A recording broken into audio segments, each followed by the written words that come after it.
sa Panginoong Diyos, lahat ng santinagpan. Magsiawit kayo at siya'y ipagdangal magpakailanman. Magpuri kayo, mga anghel ng Diyos, sa Panginoong may kapal. Magpuri kayo, mga langit, sa Diyos na sa niyo lumikha. Magpuri kayo sa Panginoong Diyos, lahat ng santinagpa. Magsiawit kayo at siya'y ipagdangal magpakailanman. Sa ngalan ng Ama at ng Anak at ng Espiritu Santo. Amen. Sumainyo ang Panginoon. At sumairin. Mga kapatid, aminin natin ang ating mga kasalanan upang marapat tayong gumanap sa banal na pagdiriwang.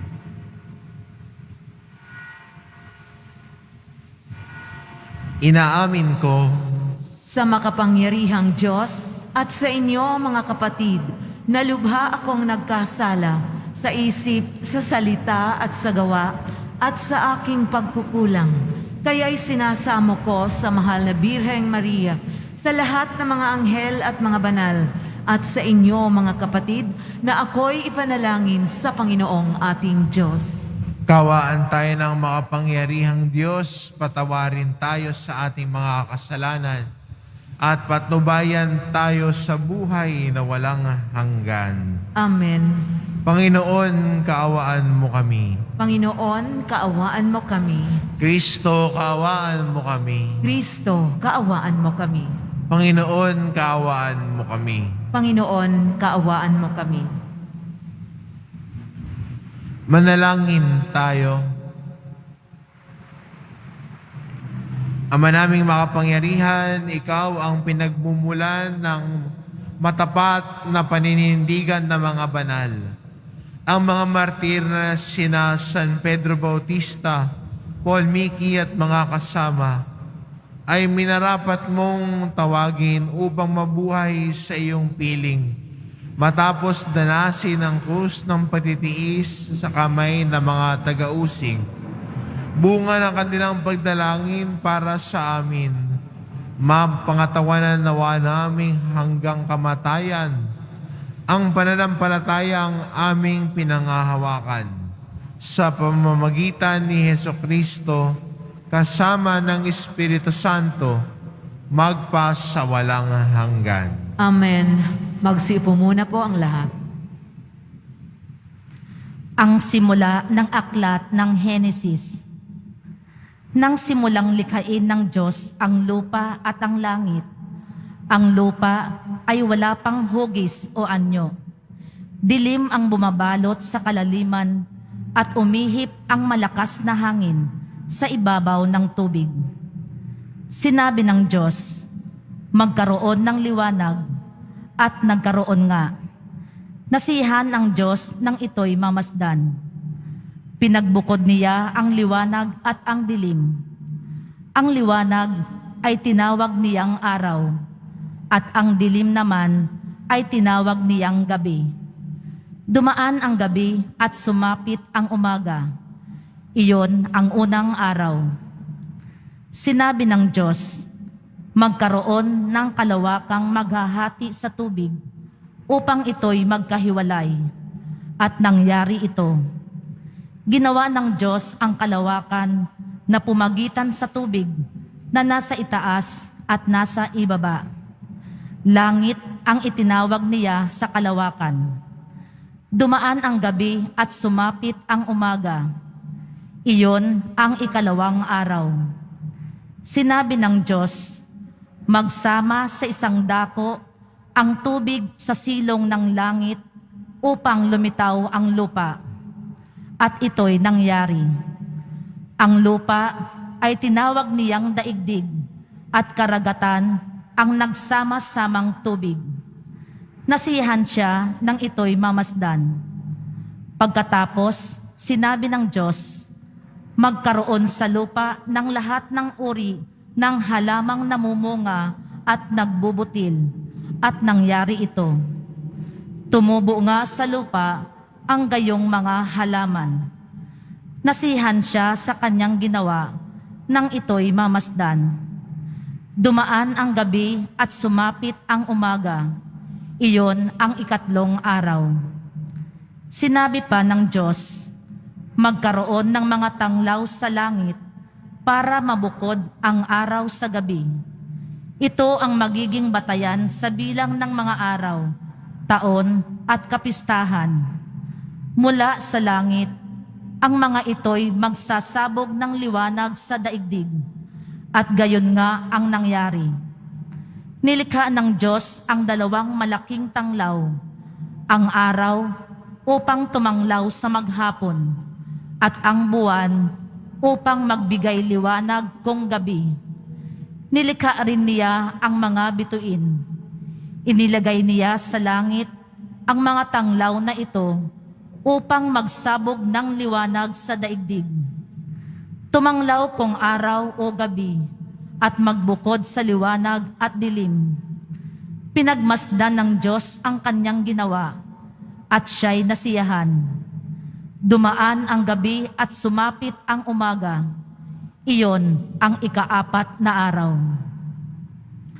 Ang salita ng Diyos. Salamat sa Diyos. Ang poon ay natutuwa sa kanyang mga nilikha. Ang poon ay natutuwa sa kanyang mga nilikha. Pinupuri ka, Poong Diyos, nitong aking kaluluwa. O Panginoong aking Diyos, kay dakila mong talaga. Ang taglay mong kasuotay dakila rit marangal pa. Nababatbat ka, Poong Diyos, ng liwanag na maganda. Ang poon ay natutuwa sa kanyang mga nilikha. Ikaw na rin ang nagtayo ng saligan nitong lupa. Matatag na ginawa mo't hindi ito mauuga. Ang ibabaw ng saligay, ginawa mong karagatan, at tubig din ang bumabalot sa lahat ng kabundukan. Ang poon ay natutuwa sa kanyang mga nilikha. Lumilikha ka ng ilog na patungong kapatagan. Sa gilid ng mga burol, umaagos na marahan. Sa naroong kakahuyay, umaawit na masaya. Mga iboy nagpupugad sa malabay nilang sanga. Ang poon ay natutuwa sa kanyang mga nilikha. Sa daigdig, ikaw poon kay rami ng iyong likha. Pagkat ikaw ay marunong, kaya ito ay nagawa. Sa dami ng nilikha mo'y nakalatan itong lupa. Purihin ang Panginoon. Purihin mo, kaluluwa. Ang poon ay natutuwa sa kanyang mga nilikha. Tumayo po ang lahat.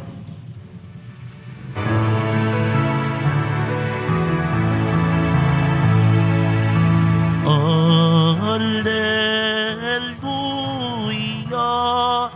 Alleluia,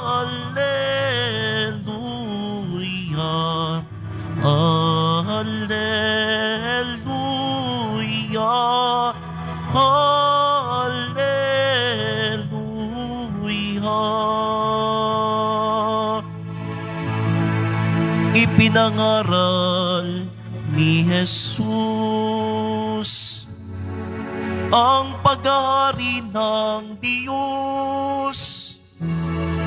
Sakit ay kanyang ginamot.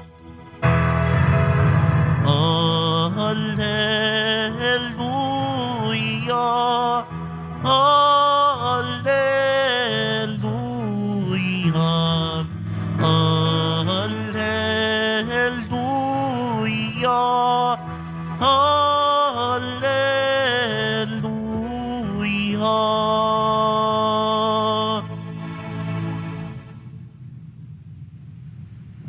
Sumainyo ang Panginoon. At sumairin. Ang mabuting balita ng Panginoon ayon kay San Marcos. Papuri sa iyo, Panginoon. Noong panahong iyon, sina Jesus at ang kanyang mga alagad ay tumawid sa lawa at pagdating sa Genesaret ay isinadsad nila ang bangka. Paglunsad nila, nakilala siya agad ng mga tao. Kaya't nagmamadaling nilibot ng mga tao ang mga puok sa paligid. Ang mga may sakit na nakaratay sa higaan ay dinala nila sa kanya. Si Jesus saan man nila mabalitaan naroon siya.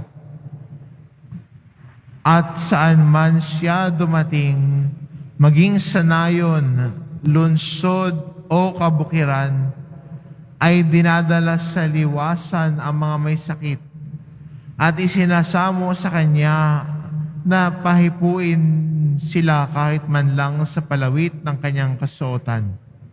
At ang lahat ng makahipo rito ay gumaling.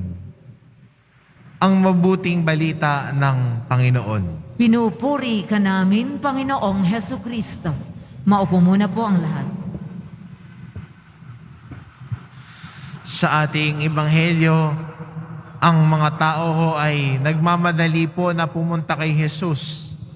At ang kanilang pagpunta ho kay Jesus ay dahil sila ho ay humihiling ng kagalingan sa kanilang sakit. Ang mga tao, dinadala ang mga sakit nila, may sakit nila, patungo kay Jesus. Kahit yung simpleng larawan lamang na yon, dinadala ang mga may sakit. Ay nagpapaalala rin sa atin ng halaga at kagandahan din ho ng ating buhay pananampalataya na inaakay ho natin ang kapwa natin palapit kay Jesus. At kapag may inaakay ka, habang may inaakay ka palapit kay Jesus, yung nag-aakay, lumalapit din kay Jesus. Maganda rin makita na iniisip kasi natin, pag may dadalhin kita kay Lord ha, iniisip lang natin na yung tao na dadalhin natin kay Lord ay siya lang yung lumalapit. Pero sa ating buhay Kristiyano, dahil tayo ay magkakasamang naglalakbay, pati po ang nag-aakay ay kasamang lumalapit kay Jesus. Kaya sa atin, ang magandang imbitasyon sa atin bilang Kristiyano na maging taga-akay din tayo ng ating kapwa Kristiyano. Iakay natin sila palapit kay Jesus. Samahan natin palapit kay Jesus. Kasi ang Diyos ay kasama natin parate. At tayo ang paalala rin sa ating kapwa Kristiyano sa ating pagmimisyon, sa pagpapakilala kay Jesus, sa pagpapahayag ng ating pananampalataya, ay tayo din ay mas napapalapit sa Diyos. Lumalapit tayo sa Kanya. At tayo rin ay nagbabago din ang buhay sa ating pagpapahayag at pagpapatotoo sa pananampalataya natin. Ang mga tao ay nagmamadali na pumunta kay Jesus. Bit-bit ang kanilang mga may sakit at nagdanais ng kagalingan. Tayo din mga Kristiyano, sa ating paglapit kay Jesus, nagmamadali tayo dahil hindi lang natin gustong mapagaling din tayo o masagot ang ating mga panalangin. Nagmamadali din tayo palapit kay Jesus kasi natatakam din tayo sa Kanyang salita. Gusto nating matuto sa Kanya. Gusto nating marinig ang Kanyang tinig. Itong dalawang bagay ito ay magandang baon natin bilang mga Kristiyano ngayon. Ang ating pagkauhaw sa salita ng Diyos at nananatiling uhaw. Laging merong bago tayong natututunan sa salita ng Diyos. Lagi tayo merong bagong natututunan sa ating pakikinig sa mabuting balita, sapagkat ang salita ng Diyos ay buhay. At sa ating pagkauhaw, ilapit din natin ang ating kapwa na kailangang di marinig ang mabuting balita. Mga kapwa din nating Kristiyanong nauuhaw sa kanyang salita, ilapit din natin sila sa Poong Hesus Nazareno at sa iyong pag-akay sa kanila, nagiging kalakbay din tayo ng kapwa natin. Hindi lang ho natin basta tinuturo si Jesus. Kasama natin naglalakbay. Magkakasama tayo naglalakbay patungo sa Poong Hesus Nazareno na siya na daan, buhay at kaligtasan natin. Amen. Tumayo po ang lahat.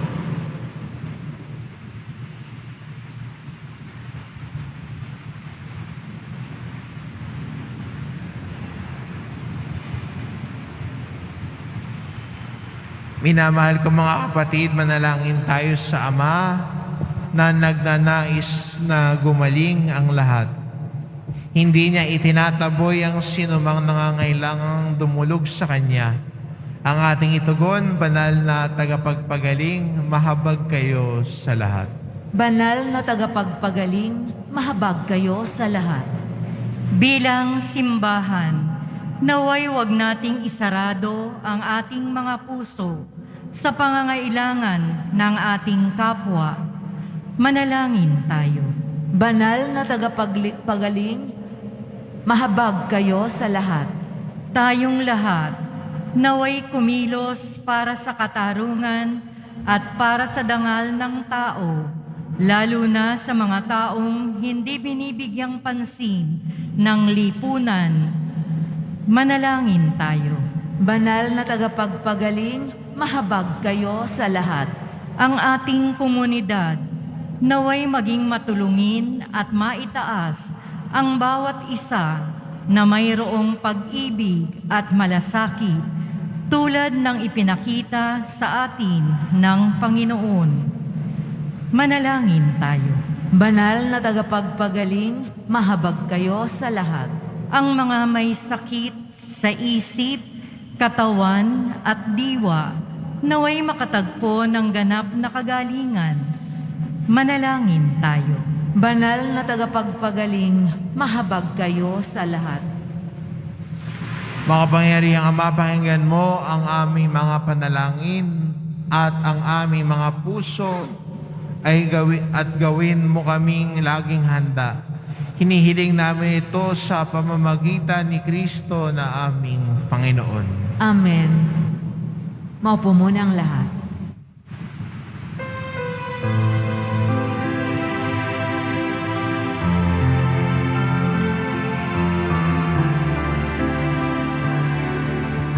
Ang maihandog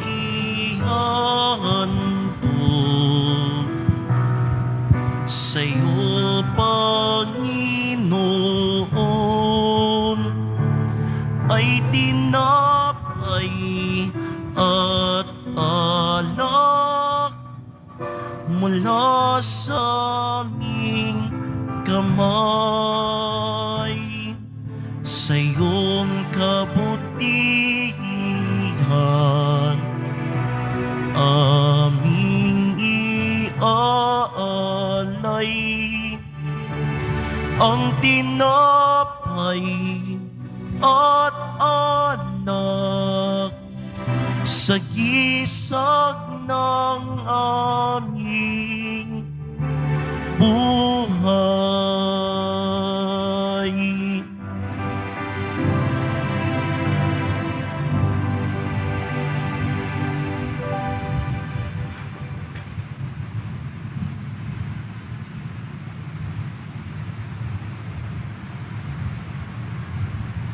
Tumayo po ang lahat. Manalangin kayo mga kapatid, upang ang paghahain natin ay kalugdan ng Diyos amang makapangyarihan. Tanggapin nawa ng Panginoon itong paghahain sa iyong mga kamay sa kapurihan niya at karangalan sa ating kapakinabangan at sa buong sambayanan niyang banal. Ama naming makapangyarihan, tunay ngang marapat na ikaw ay aming pasalamatan ngayong aming kagalakan na sina San Pedro Bautista, San Pablo Miki at mga kasama ay parangalan. Sila'y kapanalig namin may paninindigan na ikaw ay ipahayag kahit sila'y mamatay. Sapagkat minarapat mo kanilang matularan ng iyong anak na naghain ng sariling buhay. Tulad ng naganap sa iyong anak, ang dugo ng mga martir ay dumanak, hindi dahil sa katatagang likas, kundi dahil sa iyong bigay na lakas. Kaya kaisa ng mga anghel na nagsisiawit ng papuri sa iyo, nang walang humpay sa kalangitan, kami nagbubunyi sa iyong kadakilaan. Santo, Santo, Santo, Panginoong Diyos na mga hukbo, napupuno ang langit at lupa ng kadakilaan mo, o sana sa kaitaasan.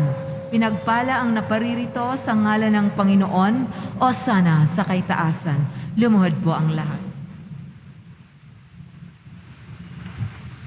Ama naming banal, ikaw ang bukal ng tanang kabanalan, kaya't sa pamamagitan ng iyong Espiritu, gawin mong banal ang kaloob na ito, upang para sa amin maging katawan at dugo ng aming Panginoong Hesukristo.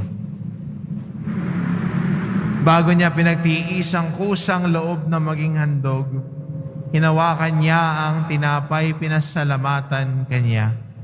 Pinaghati-hati niya iyon, iniabot sa kanyang mga alagad at sinabi, "Tanggapin ninyong lahat ito at kanin ito ang aking katawan na ihahandog para sa inyo."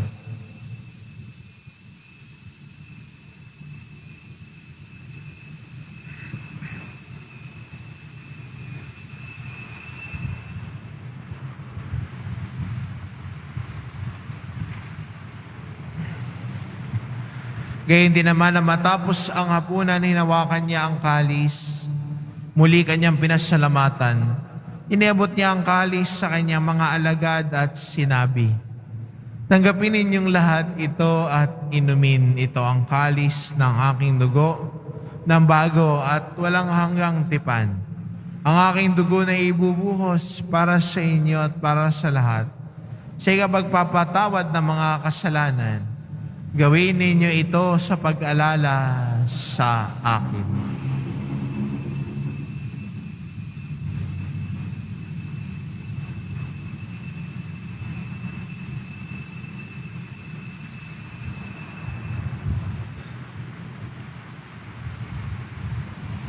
Tumayo po ang lahat. Ipagbunyi natin ang misteryo ng pananampalataya. Si Kristo ay namatay, si Kristo ay nabuhay, si Kristo ay babalik sa wakas ng panahon. Ama, ginagawa namin ngayon ang pag-alala sa pagkamatay at muling pagkabuhay ng iyong anak. Kaya tinaalay namin sa iyo ang tinapay na nagbibigay buhay at ang kalis na nagkakaloob ng kaligtasan. Kami nagpapasalamat dahil kami iyong minarapat na tumayo sa harap mo para maglingkod sa iyo. Isinasamo namin kaming magsasalo-salo sa katawan at dugo ni Kristo ay mabuklod sa pagkakaisa sa pamamagitan ng Espiritu Santo. Ama, lingapin mo ang iyong simbahang laganap sa buong daigdig. Puspusin mo kami sa pag-ibig kaisa ni Francisco na aming Papa at ni Jose na aming obispo at ng tanang kaparian. Alalahanin mo rin ang mga kapatid naming nahimlay na may pag-asang sila'y muling mabubuhay, gayon din ang lahat ng mga pumanaw. Kaawaan mo sila at patuloyin sa iyong kaliwanagan. Kaawaan mo at pagindapatin kaming lahat na makasalo sa iyong buhay na walang wakas, kaisa ng mahal na Birheng Maria na ina ng Diyos, ng kabiyak ng puso niyang si San Jose, kaisa ng mga apostol at ng lahat ng mga banal na namuhay dito sa daigdig ng kalugod-lugod sa iyo. Maipagdiwang nawa namin ang pagpupuri sa ikararangal mo sa pamamagitan ng iyong anak na aming Panginoong Heso Kristo. Sa pamamagitan ni Kristo, kasama niya at sa Kanya, ang lahat ng parangal at papuri ay sa iyo, Diyos amang makapangyarihan, kasama ng Espiritu Santo magpasawalang hanggan. Amen. Sa tagubilin ng mga nakagagaling na utos at turo ni Jesus, na Panginoon natin at Diyos, ipahayag natin ng lakas loob. Ama namin, sumasalangit ka, sambahin ang ngalan mo, mapasa amin ang kaharian mo, sundin ang loob mo dito sa lupa para nang sa langit. Bigyan mo kami ngayon ng aming kakanin sa araw-araw at patawarin mo kami sa aming mga sala para ng pagpapatawad namin sa nagkakasala sa amin at huwag mo kaming ipahintulot sa tukso at iadya mo kami sa lahat ng masama. Hinihiling namin kami adya sa lahat ng masama pagkalooban ng kapayapaan araw-araw. Iligtas sa kasalanan at ilayo sa lahat ng kapahamakan. Samantalang aming pinananabikan ang dakilang araw ng pagpapahayag ng tagapagligtas naming si Heso Kristo. Sapagkat iyo ang kaharian at ang kapangyarihan at ang kapurihan magpakailanman. Amen. Panginoong Jesucristo, sinabi mo sa iyong mga apostol, kapayapaan ang iniiwan ko sa inyo. Ang aking kapayapaan ang ibinibigay ko sa inyo. Tungayan mo ang aming pananampalataya at huwag ang aming pagkakasala. Pagkalooban mo kami ng kapayapaan at pagkakaisa ayon sa iyong kalooban, kasama ng Espiritu Santo, magpasawalang hanggan. Amen. Ang kapayapaan ng Panginoon ay laging sumainyo. At sumairin. Magbigayan kayo ng kapayapaan sa isa't isa. Kordero ng Diyos na nag-aalis ng mga kasalanan ng sanlibutan, maawa ka sa amin. Kordero ng Diyos na nag-aalis ng mga kasalanan ng sanlibutan, maawa ka sa amin. Kordero ng Diyos na nag-aalis ng mga kasalanan ng sanlibutan, ipagkaloob mo sa amin ang kapayapaan. Lumuhod po ang lahat.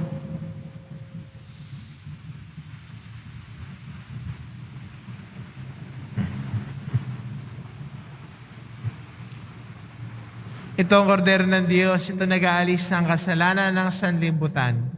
Mapalad ang mga inaanyayahan sa kanyang piging. Panginoon, hindi ako karapat-dapat na magpatuloy sa iyo, ngunit sa isang salita mo lamang ay gagaling na ako.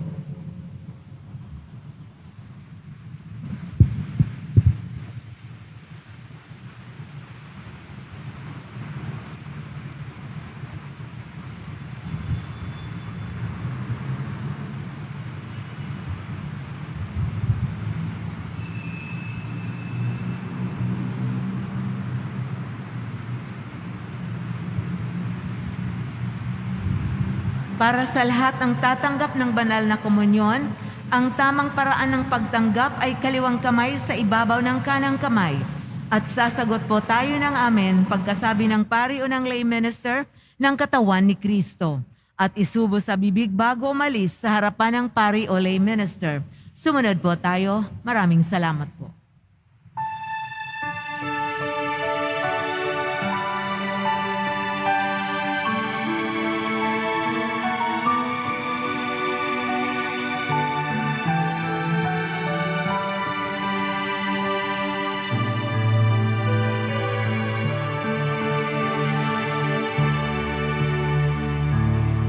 Jesus, pagkain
Announcement.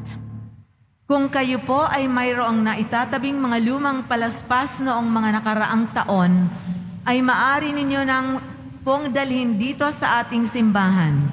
Ito po ay susunugin sa February 21, pagkatapos ng ikalima ng hapon na misa. Ang abo mula rito ang siyang gagamitin sa Ash Wednesday, February 22. Maraming salamat po. Patuloy pa rin po ang pinapaalalahanan ng lahat na huwag maging kampante sa banta ng COVID-19. Bagkus, dapat nating ipagpatuloy ang tamang pagsunod sa minimum public health standards sa ilalim ng Alert Level 1. Sa oras na makaramdam ng sintomas, agad na mag-isolate. Para sa dagdag na proteksyon laban sa banta ng COVID-19, agad-agaran na tayong magpabakuna at booster. Pagkatapos ng misa, wiwisikan po ang lahat ng banal na tubig. Pinakikiusapan ng lahat na manatili lamang muna sa inyong mga lugar o kinauupuan. Pagkatapos ng pagwiwisik, mangyari lamang na maupo muna ang lahat ng nasa loob ng simbahan at hintayin banggitin ang grupo ng inyong inuupuan bago po kayo lumabas ng simbahan. Tanging sa Quezon Boulevard lamang ang labasan ng lahat. Sumunod po tayo. Maraming salamat po sa inyong pagdalaw at pagsisimba sa Basilica Menor ng Itim na Nazareno. Tumayo na po ang lahat. Manalangin tayo. Ama naming mapagmahal, pinaningning mo ang misteryo ng krus sa mga martir mong banal. Ipagkaloob mong kaming pinatatag ng banal na pakikinabang ay makapanatiling matapat kay Kristo sa pagmamalasakit sa tanan. Sa pamamagitan niya kasama ng Espiritu Santo, magpasawalang hanggan. Amen. Sumainyo ang Panginoon. At sumairin. Mahal na pong Isus Nazareno, inihayag mo sa pamamagitan ng krus ang walang maliw na pag-ibig ng Diyos sa sangkatauhan. Pakinggan mo ang kahilingan ng iyong angkan na nagsusumamo sa iyo. Makamtanawa nila ang iyong katugunan at tanggapin ang kasagutan na may utang na loob na tinatanaw. Basbasan din po ninyo ang mga may daladala nilang imahin at dasalan sa pamamagitan ng bendisyon na ito, na may maalala nila ang mga pangako nila noon sa binyag, na ikaw ang kanilang iibigin at paglilingkuran bilang Panginoon magpasawalang hanggan. Amen. At pagpalain kayo ng ating mapagmahal na Diyos, ang Ama at ang Anak, ng Espiritu Santo. Amen. Umayo kayo, taglayang kapayapaan ng Poong Jesus Nazareno. Salamat sa Diyos.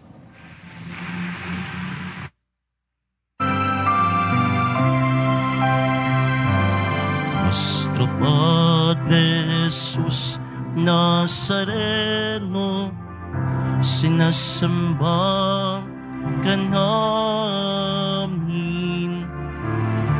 pinipintuho ka namin, aral mo ang aming buhay at kaligtasan. Nuestro Padre Jesus Nazareno, iligtas mo kami sa kasalanan. Ang krus mong kinamatayan ay sagisag ng aming kaligtasan. Nuestro Padre Jesus Nazareno, dinarangal ka namin. Nuestro Padre Jesus Nazareno, nilulwalhati ka namin. Nuestro Padre Jesus Nazareno, dinarangal ka namin. Nuestro Padre Jesus Nazareno, nilulwalhati ka namin.